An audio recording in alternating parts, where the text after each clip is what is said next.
So I've been thinking a lot about writer's block lately, not because I struggle with it quite so much, but my daughter really does.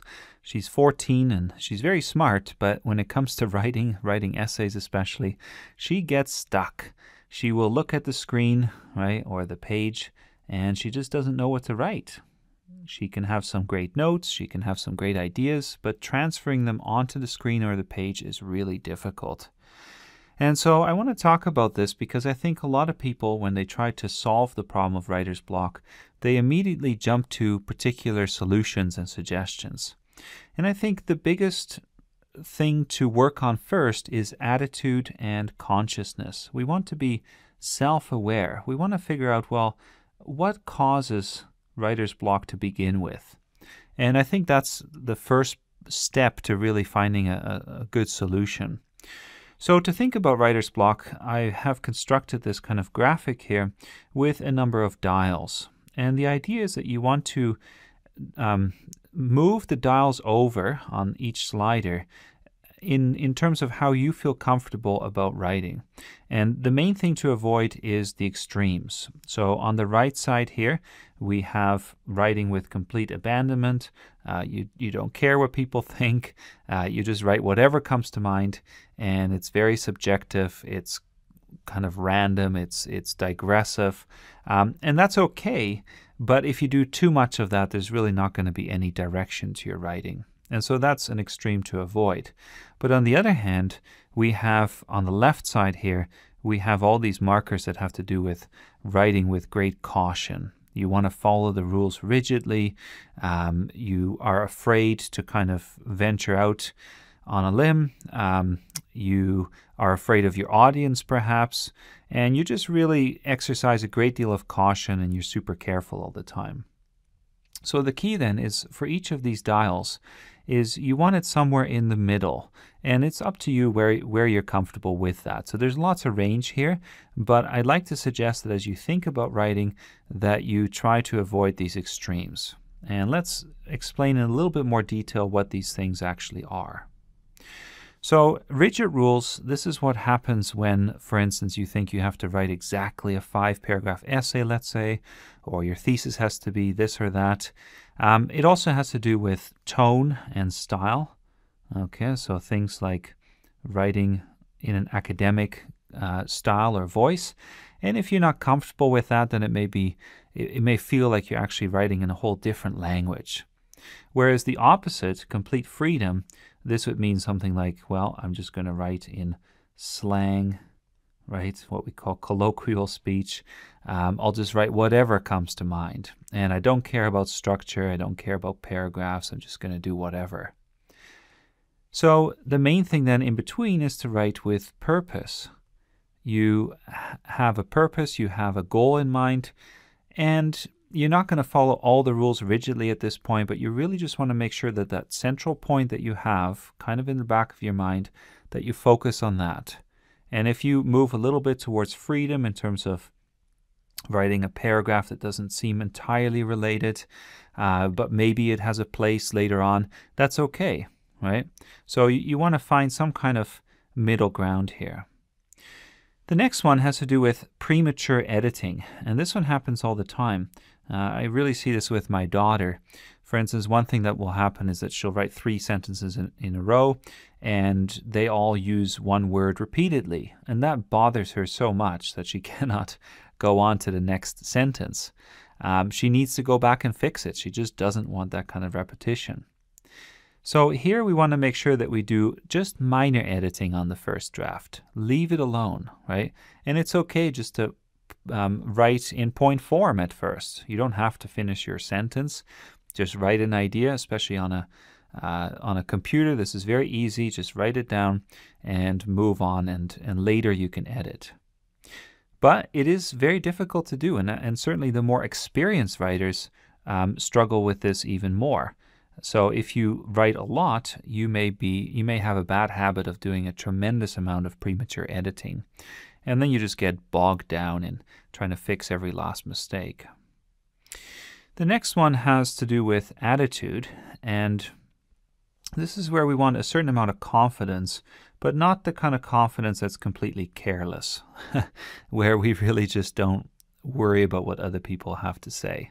Okay, we don't need to have complete self-doubt either. That doesn't help. But it's good just to take a breath once in a while when you're struggling with writer's block and walk away from the screen, get yourself a drink, talk to people, but really just make sure that you don't let it bother you too much, because attitude makes a big difference. And if you think, well, this has to be perfect, and if I don't do it, I'm going to be a failure and so on, take some comfort in the fact that many people struggle with writer's block. Right? Writer's block is a common problem. So try to find some confidence in your own voice.